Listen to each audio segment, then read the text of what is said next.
Hello बच्चों, स्वागत है आप सभी का गर्दा कोचिंग सेंटर में। आज हम लोग पढ़ने वाले हैं क्रांतिक कोण एवं पूर्ण आंतरिक परावर्तन के बारे में। एक दिन बीच में क्लास नहीं हो पाई थी, कुछ रीजन से हम यहाँ पर कोचिंग का सेटअप करा रहे थे। हमारी ऑफलाइन कोचिंग भी चलती है, तो उसी का सेटअप करवा रहे थे, जिसकी वजह से एक दिन क्लास नहीं हो पाई थी। आज हम लोग पढ़ेंगे पूर्ण आंतरिक परावर्तन और क्रांतिक कोण के बारे में। तो आइए देखते हैं क्रांतिक कोण के बारे में। किसे कहते हैं क्रांतिक कोण? क्रांतिक कोण, है ना। क्रांतिक कोण को इंग्लिश में क्या बोला जाता है? क्रिटिकल, क्या बोलेंगे? Critical angle. क्रांतिक कोण को इंग्लिश में क्या बोलते हैं? Critical angle. ठीक है, तो हम लोग आज पढ़ेंगे क्रांतिक कोण के बारे में या फिर क्रिटिकल एंगल के बारे में। क्या होता है क्रांतिक कोण? इसकी परिभाषा लिखेंगे पहले। सघन माध्यम में, आप लोग भी लिखिए साथ में, ठीक है। सघन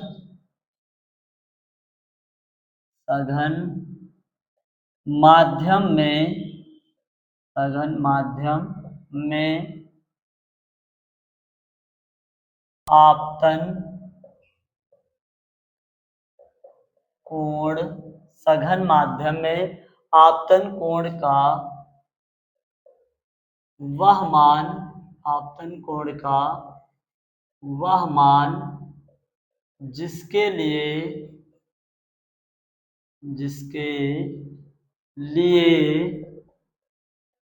अपवर्तन कोण का मान, जिसके लिए अपवर्तन कोण का मान, अपवर्तन कोण का मान 90 डिग्री होता है। ठीक है, कितना होता है? 90 डिग्री होता है। तो सघन माध्यम में आपतन कोण का वह मान जिसके लिए अपवर्तन कोण का मान 90 डिग्री होता है, क्रांतिक कोण कहलाता है। ठीक है, तो सघन माध्यम में आपतन कोण का वह मान जिसके लिए अपवर्तन कोण का मान 90 डिग्री होता है, क्रांतिक कोण कहलाता है। क्या कहलाएगा? क्रांतिक कोण कहलाता है। क्रांतिक कोण कहलाता है। ठीक है, तो सघन माध्यम में आपतन कोण का वह मान जिसके लिए अपवर्तन कोण का मान 90 डिग्री होता है, क्रांतिक कोण कहलाता है। बिल्कुल सिंपल सी परिभाषा है, इसको याद कर लेंगे। क्रांतिक कोण क्या होता है? सघन माध्यम में वह आपतन कोण का वह मान जिसके लिए अपवर्तन कोण का मान 90 डिग्री होता है, क्रांतिक कोण कहलाता है। ठीक है, अब हम लोग देखेंगे, इसको समझेंगे कैसे ये आया यहाँ पर। देखिए, जैसे हमने क्या किया, इसको हमने मान लिया कि ये माध्यम को बांटने वाली रेखा है। ठीक है, फिर हमने क्या, ये अभिलंब डाल दिया, ये क्या हो जाएगा? अभिलंब हो जाएगा। ठीक है, अब क्या करेंगे, माना कि एक प्रकाश किरण, या फिर एक बार बना लेंगे पहले। ये मान लिया है कौन सा माध्यम? सघन माध्यम। ऊपर वाला माध्यम कौन सा है? सघन। ठीक है, ऊपर वाले माध्यम को हमने सघन मान लिया और नीचे वाले माध्यम को हमने विरल मान लिया। क्या मान लिया? विरल। ठीक है, तो ऊपर वाले माध्यम को सघन मान लिया और नीचे वाले माध्यम को विरल मान लिया। माना ये माध्यम 1 है और ये माध्यम 2 है। ठीक है, तो ऊपर वाला माध्यम कैसा है? सघन है। नीचे वाला माध्यम विरल है। अगर आप सघन और विरल क्या होता है नहीं जानते, तो आप लोग प्रकाश की दूसरी वीडियो जाकर के देखिए, वहां पर हमने शायद पहले वीडियो में ही हमने बताया था कि सघन और विरल क्या होते हैं। ठीक है, तो एक बार आप लोग जाकर के पहले वीडियो देख सकते हैं। ठीक है, पिछली वीडियो देख करके आइए, अच्छे से समझ में आएगा। तो हमने क्या बताया, ऊपर वाला माध्यम सघन है, नीचे वाला माध्यम विरल है। जहां पर चीजें दूर दूर होती है उसको हम लोग विरल बोलते हैं, जहां पर चीजें पास पास होती है उसको हम लोग क्या बोलते हैं? सघन बोलते हैं। ठीक है, इसको हमने मान लिया माध्यम 1, इसको मान लिया माध्यम 2। सवाल क्या कह रहा है? सघन माध्यम में आपतन कोण का वह मान। हम माना एक कोई प्रकाश किरण है जो सघन माध्यम से जा रही है। कहां से जा रही है? सघन माध्यम से। ठीक है, कोई प्रकाश किरण है जो कहां से जा रही है? सघन माध्यम से। ठीक है, यह एक प्रकाश किरण है जो सघन माध्यम से जा रही है। ठीक है, जो सघन माध्यम से प्रकाश किरण जा रही है, तो जो यह अभिलंब से कोण बनाएगी, ये क्या हो जाएगा? ये बीच में जो पड़ा ये क्या है? अभिलंब है। तो अभिलंब से आपतित किरण जो कोण बनाती है, इसी को क्या कहेंगे हम लोग? कोण आई। क्या बोलते हैं इसको? कोण आई। लेकिन हम लोग पढ़ रहे हैं क्रांतिक कोण। क्रांतिक कोण को आई सी से लिखा जाता है। किससे डिनोट किया जाता है? आई सी से। तो हम लोग भी इस कोण को किससे लिखेंगे? आई सी से। ठीक है, तो आपतन कोण, आपतन कोण क्या हो जाएगा? आई सी। फिर हमने क्या कहा, के लिए अपवर्तन कोण का मान 90 डिग्री। तो यानी 90 डिग्री कब होगा, जब ये रेखा ऐसे चली जाए, ठीक है, इसी पृष्ठ के समांतर चली जाए, तो इसी को हम लोग क्या कहेंगे, 90 डिग्री। तो ये कोण कितना हो जाएगा, 90 डिग्री का हो जाएगा। कितना हो जाएगा, 90 डिग्री। ठीक है, कोई डाउट है तो आप लोग पूछ सकते हैं। हमने क्या कहा, कोई आपतित किरण है, आपतित किरण जो अभिलंब से कोण बनता है उसको कहते हैं आपतन कोण। ये क्रांति कोण, इसलिए इसको IC से लिखेंगे, क्रिटिकल एंगल। और फिर क्या लिखा है, अपवर्तन कोण का मान 90 डिग्री हो जाता है। तो ये कितना हो जाएगा, 90 डिग्री। ठीक है, तो इस अभिलंब से कितना कोण बना रहा है, 90 डिग्री। जब किरण ऐसे सीधी जाएगी तभी तो 90 डिग्री का कोण बनेगा अभिलंब से। ठीक है, तो हमने क्या देखा यहाँ पर कि I की जगह पर क्या हो गया है, IC, और R की जगह पर क्या हो गया है, 90 डिग्री। यानी अपवर्तन कोण कितना हो गया है, 90 डिग्री। ठीक है, तो इसको जब हम लोग लिखेंगे तो कैसे लिखेंगे, हमको पता है कि किरण दूसरे माध्यम से पहले माध्यम में जा रही है, तो 2n1 दूसरे माध्यम के सापेक्ष पहले माध्यम का अपवर्तनांक। स्नेल का नियम हमने आप लोगों को पढ़ाया, क्या होता है, n बराबर साइन आई बटे साइन आर। साइन आई की जगह पर IC है और साइन आर की जगह पर साइन 90 डिग्री है। देख लीजिए, आई की जगह पर IC है, आर की जगह पर 90 डिग्री। हमने स्नेल का नियम बहुत अच्छे से पढ़ा दिया है। तो 2n1 बराबर साइन IC बटे साइन 90 डिग्री। ठीक है, अब इसको सॉल्व करेंगे तो कितना हो जाएगा, कैसे सॉल्व करेंगे, 2n1 बराबर, ठीक है, क्या हो जाएगा, 2n1 बराबर साइन IC। ठीक है, क्या हो जाएगा, साइन IC, और साइन 90 का मान कितना होता है, 1 होता है। तो हमारे पास क्या आ जाएगा, 2n1 बराबर आ जाएगा साइन IC। अगर इसको सॉल्व करें हमको, क्योंकि हमको 1n2 का मान चाहिए, ठीक है, विरल के माध्यम के सापेक्ष सघन माध्यम का अपवर्तनांक। तो 1n2 अगर इसको लिखेंगे तो क्या लिखेंगे, 1 अपान साइन IC। क्या हो जाएगा, 1 अपान साइन IC। हमने पढ़ाया है कि अगर ये जो यहाँ पर लिखा होता है इसको आगे पीछे कर दें तो दर्जा पलट जाता है। तो फार्मूला क्या हो जाएगा, 1n2 बराबर 1 अपान साइन IC। तो कभी कभी इसके ऊपर सवाल आ जाते हैं। ठीक है, क्रांतिक कोण दे रखा होगा, जैसे कि हम एक सवाल ले लेते हैं यहाँ पर, जैसे एग्जांपल के लिए हमको दे रखा है क्रांतिक कोण कितना है, 30 डिग्री। कितना है, 30 डिग्री। तो पूछ रहा है कि बताइए माध्यम का अपवर्तनांक कितना होगा, यानी कि कोई माध्यम है जहां पर उसका क्रांतिक कोण कितना है, 30 डिग्री। तो पूछ रहा है बताइए अपवर्तनांक कितना होगा, है ना, लैंग्वेज के फॉर्म में लिखा होता है, हम लोग ऐसे ही लगा रहे हैं समझने के लिए। तो 1n2 बराबर क्या हो जाएगा, 1 अपान साइन IC। तो 1 अपान साइन IC का मान है 30 डिग्री। कितना है, 30 डिग्री, 30 डिग्री। इसको पुट करेंगे तो 1 अपान साइन 30 का मान होता है 1/2। टेक्नोमेट्री में हमने ऑफलाइन में पढ़ा दिया, ऑनलाइन भी पढ़ाएंगे कि साइन 30 का मान कितना होता है, 1/2। तो ये 2 कहाँ चला जाएगा, ऊपर, तो ये आ जाएगा 2, यानी अपवर्तनांक कितना हो जाएगा, n बराबर 2। तो इस प्रकार के सवाल कभी कभी ऑप्शन में 1 नंबर के आ जाते हैं। ठीक है, आसान सवाल होते हैं, इनको हम लोग सॉल्व कर सकते हैं। तो क्रांतिक कोण में अगर कोई किसी को कोई दिक्कत है तो आप कमेंट करके पूछ सकते हैं। हमने क्या कहा, क्रांतिक कोण क्या होता है, इंग्लिश में बोलते हैं क्रिटिकल एंगल। क्रांतिक कोण को IC से लिखा जाता है। फिर हमने क्या बताया, परिभाषा क्या है, सघन माध्यम में आपतन कोण का वह मान जिसके लिए अपवर्तन कोण का मान 90 डिग्री होता है, क्रांतिक कोण कहलाता है। हमने माना ये ऊपर वाला सघन माध्यम है, नीचे वाला विरल माध्यम। फिर हमने क्या किया, कोई प्रकाश किरण है, आपतित किरण जो जा रही है, तो जो आपतन अभिलंब से आपतित किरण कोण जिसको आपतन कोण बोलते हैं, इसने कहा क्रांतिक कोण, तो इसको हमने IC से लिख दिया। फिर हमने क्या किया, ये कह रहा है अपवर्तन कोण का मान 90 डिग्री। तो किरण जब ऐसे समांतर जाएगी पृष्ठ के तभी तो 90 डिग्री होगा अभिलंब से, तो ये हो जाएगा अभिलंब से 90 डिग्री। फिर क्या किया, 2n1 बराबर दूसरे से पहले में जा रही है प्रकाश किरण, तो 2n1 बराबर साइन, स्नेल का नियम क्या होता है, n बराबर साइन I बटा साइन R। n बराबर क्या होता है, स्नेल का नियम, स्नेल का नियम हमने पढ़ाया है, n बराबर होता है, अगर जो आपने नहीं देखा तो एक बार देख लीजिए, n बराबर साइन I बटे साइन R, यही होता है स्नेल का नियम। इंपॉर्टेंट हमने पढ़ाया भी है। तो इस प्रकार से सूत्र निकल करके क्या आ जाएगा, 1n2 बराबर 1 अपान साइन IC। इसके ऊपर हमने एक न्यूमेरिकल देख लिया, छोटे छोटे न्यूमेरिकल ऐसे ही आ जाते हैं। ठीक है, एक बार नोट कीजिए, फिर हम लोग आगे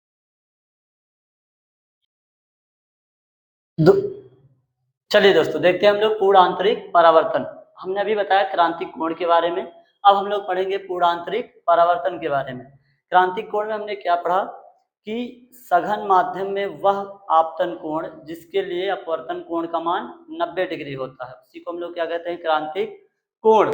तो पूर्ण आंतरिक परावर्तन को अब हम लोग पढ़ेंगे, क्योंकि क्रांतिक कोण की इसमें आवश्यकता पड़ती है, इसलिए हमने पहले उसके बारे में आप लोगों को बता दिया है। ठीक है, तो अब हम लोग पढ़ेंगे पूर्ण आंतरिक परावर्तन या टोटल इंटरनल रिफ्लेक्शन। इंग्लिश में इसको क्या बोलते हैं? Total internal reflection. पूर्ण आंतरिक परावर्तन को इंग्लिश में क्या बोलेंगे?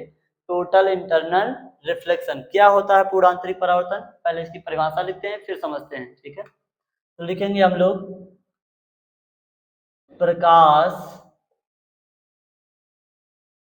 की कोई किरण, प्रकाश की कोई किरण जब,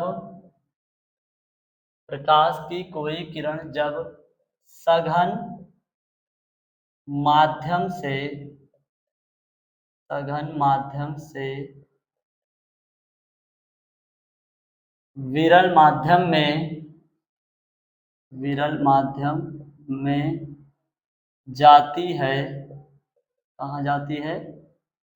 प्रकाश की कोई किरण जब सघन माध्यम से विरल माध्यम, यहाँ पर लिखा नहीं हमने, लिख लेते हैं विरल माध्यम, विरल माध्यम में जाती है, जाती है, ठीक है।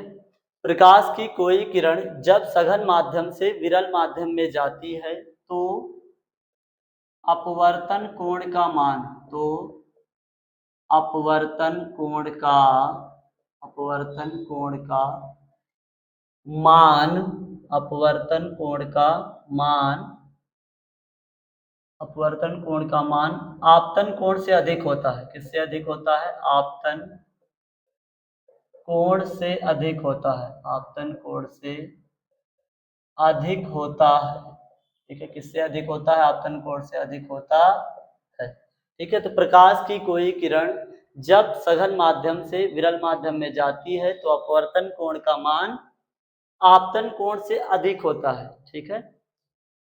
किससे अधिक होगा? अपवर्तन कोण का मान आपतन कोण से अधिक होता है यदि,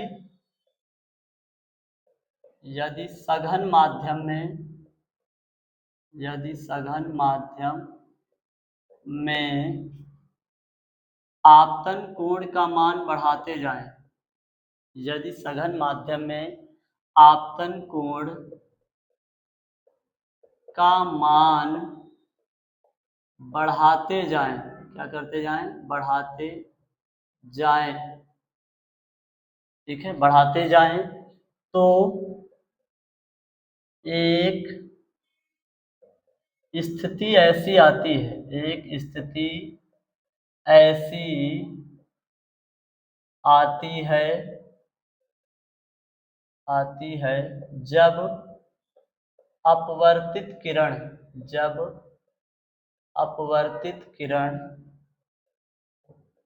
अपवर्तित किरण पुनः उसी माध्यम में वापस लौट आती है, अपवर्तित किरण पुनः उसी माध्यम में, उसी माध्यम में वापस लौट आती है। कहाँ लौट आती है? वापस लौट आती है, ठीक है। हमने क्या बताया?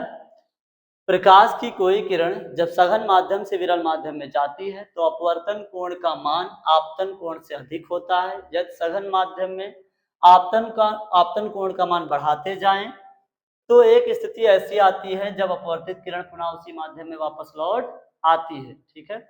तो इसी घटना को, तो इसी घटना को पूर्ण आंतरिक परावर्तन कहते हैं। पूर्ण आंतरिक परावर्तन, परावर्तन कहते हैं, ठीक है। इसी घटना को क्या कहते हैं? पूर्ण आंतरिक परावर्तन, ठीक है। तो हमने क्या कहा, एक बार देख लेते हैं। प्रकाश की कोई किरण जब सघन माध्यम से विरल माध्यम में जाती है तो अपवर्तन कोण का मान आपतन कोण से अधिक होता है। यदि सघन माध्यम में आपतन कोण का मान बढ़ाते जाएं तो एक स्थिति ऐसी आती है जब अपवर्तित किरण पुनः उसी माध्यम में वापस लौट आती है, तो इसी घटना को पूर्ण आंतरिक परावर्तन कहते हैं। अब आप लोग बोल रहे हैं कि कुछ भी समझ में हम लोगों को नहीं आया, तो आइए समझाते हैं आप लोगों को कि ये कहना क्या चाह रहा है, ठीक है। हमने अभी पढ़ाया कि क्रांति कोण में होता क्या है। अगर हम एक सिचुएशन यहाँ बना लें, जैसे ऊपर कौन सा माध्यम है? सघन माध्यम। नीचे कौन सा माध्यम है? विरल माध्यम, ठीक है। ऊपर हो जाएगा डेंसर और नीचे हो जाएगा रेयर। तो हमने क्या बताया कि क्रांतिक कोण में हमने पढ़ा कि अगर हम क्रांतिक कोण पर कोई किसी भी प्रकाश किरण को भेजते हैं तो 90 डिग्री से यहाँ से गुजरती है। कहाँ से गुजरती है? यहाँ से 90 यानी इसके समांतर निकल जाती है, 90 डिग्री का कोण बनाते हैं। ठीक है, अब समझिए अगर ये कौन सा कोण है? क्रांतिक कोण। लेकिन अगर हमने देखा, हमने पढ़ाया है आप लोगों को कि जब कोई किरण सघन से विरल में जाती है तो अभिलंब से दूर हटती है, तो ये अभिलंब से दूर हटती जा रही है। ठीक है, कहाँ हटती जा रही है? अभिलंब से दूर। अगर हम इसको और बढ़ा दें, यहाँ से भेजें, तब क्या होगा? ये किरण हल्का सा यहाँ से जाएगी। सिंपल सी बात है कि जब क्रांतिक कोण पर थी तो यहाँ से गई होगी, अगर और अंदर से रही होगी तो यहाँ से निकली होगी। इसी प्रकार जैसे जैसे हम इसको इधर बढ़ाएंगे वैसे वैसे ये इधर, आपने कभी टॉर्च से शीशे पर जलाए होंगे तो प्रकाश जैसे जैसे आप मोड़ते हैं वैसे वैसे वो प्रकाश की किरण भी मुड़ती है। ठीक है, तो उसी प्रकार अगर ये क्रांतिक कोण पर था तो ऐसे गई थी, अगर हम इसको और बढ़ा दें, क्या कर दें? और बढ़ा दें, तो ये अभिलंब से और दूर हट जाएगी, तो ये यहाँ से जाएगी। और अगर इसको हम झुका दें तो ये और झुक जाएगी, इधर की तरफ और बढ़ जाएगी। यानी इस प्रकार से अगर करते जाएं तो एक स्थिति ऐसी आएगी कि ऐसे निकल जाएगी, जितने कोण पर आई थी उसी उतने ही कोण पर उसी माध्यम में वापस लौट जाएगी। यानी जितने कोण पर यहाँ पर हमने इसको छोड़ा उसी माध्यम में उतने ही कोण पर वापस लौट गई। तो बस इसी घटना को कहते हैं क्या? पूर्णांतरिक परावर्तन। जब कोई प्रकाश किरण जिस माध्यम से आए उसी माध्यम में वापस लौट जाए तो इसी को हम लोग क्या कहेंगे? पूर्णांतरिक परावर्तन बोलते हैं। क्या बोलते हैं? पूर्णांतरिक परावर्तन। ठीक है, तो इसका अच्छे से डायग्राम बना लेते हैं एक बार। देखिए यहाँ पर, आई होप ये सब समझ में आ गया होगा। देख लीजिए, हम बना दे रहे हैं। ठीक है, माना ये हमारा क्या है? माध्यम, और ये क्या हो जाएगा? अभिलंब हो जाएगा। अब कोई प्रकाश किरण क्रांतिक कोण से अधिक कोण पर आ रही है और ये इसी माध्यम में इस प्रकार से वापस लौट जा रही है। ठीक है, इस कोण को कहेंगे हम लोग कोण आई और इस कोण को बोलेंगे कोण आर। तो बस इसी घटना को हम लोग बोलते हैं पूर्णांतरिक परावर्तन। क्या बोलते हैं इसको? पूर्णांतरिक परावर्तन। अब पूर्णांतरिक परावर्तन को होने के लिए दो चीजों की जरूरत है। किस चीज की? पहला कि प्रकाश किरण कहाँ से आनी चाहिए? सघन से। ये माध्यम कौन सा है? सघन। तो प्रकाश किरण कहाँ से आनी चाहिए? सघन से। ठीक है, सघन से विरल की ओर जानी चाहिए। ठीक है, पहला इसका रीजन क्या होगा? अगर यानी कि विरल से भेजेंगे तो ऐसा नहीं होगा, क्योंकि विरल में क्या होता है? अभिलंब की ओर झुक जाती है। अगर प्रकाश किरण विरल से सघन में जाती है तो क्या होता है? तो विरल से अगर सघन में जाएगी प्रकाश किरण तो अभिलंब की ओर झुक जाएगी, लेकिन जब सघन से विरल में जाती है तो अभिलंब से दूर हट जाती है। यानी इसकी पहली शर्त क्या होगी? कि प्रकाश किरण सघन से विरल माध्यम में जानी चाहिए। और दूसरी शर्त क्या होनी चाहिए? कि हमने देखा क्रांतिक कोण पर तो ये ऐसे सीधे चली जाती है, तो यानी कि आपतन कोण का मान क्रांतिक कोण से अधिक होना चाहिए। अगर थोड़ा सा भी अगर हम एक पॉइंट क्रांतिक कोण से बढ़ा दें तो ये प्रकाश किरण यहाँ से जा रही तो यहाँ से जाने लगेगी। ठीक है, तो इसका मान क्या होना चाहिए? क्रांतिक कोण से अधिक होना चाहिए। तो अब पूर्ण आंतरिक परावर्तन की दो शर्तें हैं। पूर्ण आंतरिक परावर्तन, पूर्ण आंतरिक परावर्तन की शर्तें, कंडीशन क्या है इसकी? शर्तें। ठीक है, तो पूर्ण आंतरिक परावर्तन की शर्तें, इसकी दो शर्तें हैं। पहली शर्त हमने क्या बताई? पहली शर्त हो जाएगी, क्या हो जाएगी पहली शर्त? प्रकाश किरण, क्या चीज? प्रकाश किरण सघन माध्यम से, किस माध्यम से? सघन माध्यम से विरल माध्यम में जानी चाहिए। कहाँ जानी चाहिए? विरल माध्यम में,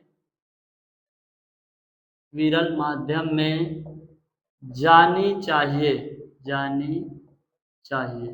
ठीक है, तो पहली शर्त इसकी क्या हो जाएगी?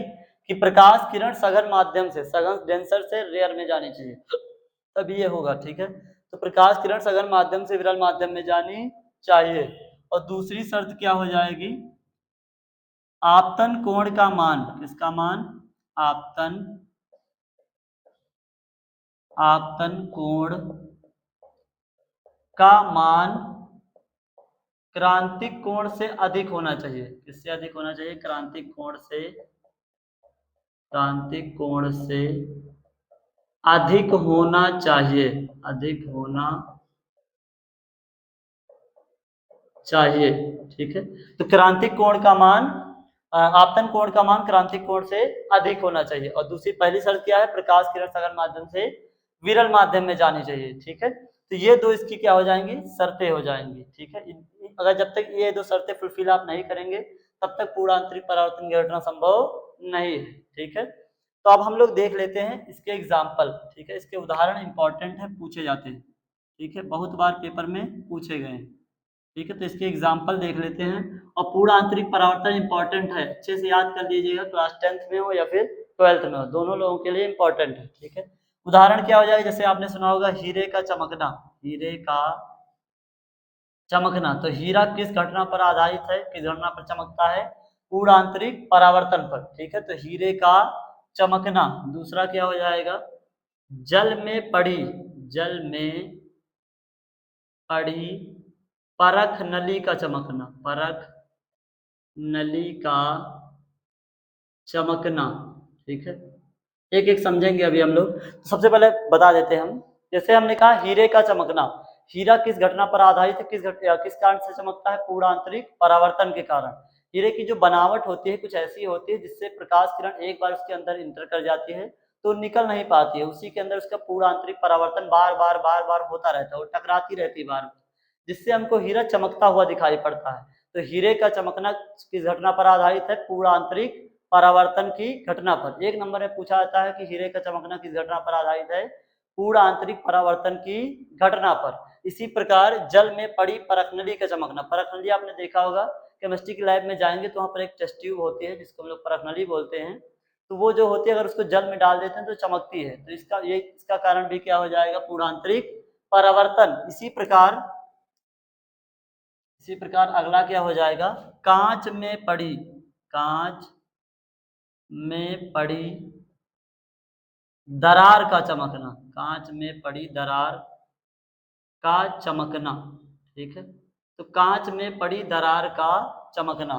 ठीक है, आपने कभी देखा होगा अगर कांच थोड़ा सा चिटक जाए, ठीक है, तो उस पर अगर रोशनी पड़ती है तो चमकने लगती है, तो दरार चमकती है, क्योंकि उस दरार के अंदर जब कोई रोशनी इंटर कर जाती है तो निकल नहीं पाती है, इसी के कारण वो दरार चमकती हुई दिखाई पड़ती है। तो कांच में पड़ी दरार का चमकना, ये भी किस पर आधारित है, पूर्ण आंतरिक परावर्तन की घटना पर। ठीक है, इस प्रकार की बहुत सारी घटनाएं हैं, है ना, तो ये किसके कारण होती है, पूर्ण आंतरिक परावर्तन की घटना के कारण। सबसे ज्यादा कौन सा पूछा जाता है, हीरे का चमकना। ठीक है, तो ये याद रखिएगा, हीरे का चमकना किस घटना पर आधारित है, पूर्ण आंतरिक परावर्तन की घटना पर। ठीक है, तो हमने अब क्या देखा, हमने देखा पूर्ण आंतरिक परावर्तन की परिभाषा देखी, अच्छे से हमने बताया आप लोगों को, इसकी शर्तें देखी जो दो हैं, और फिर इसके एग्जाम्पल देखे।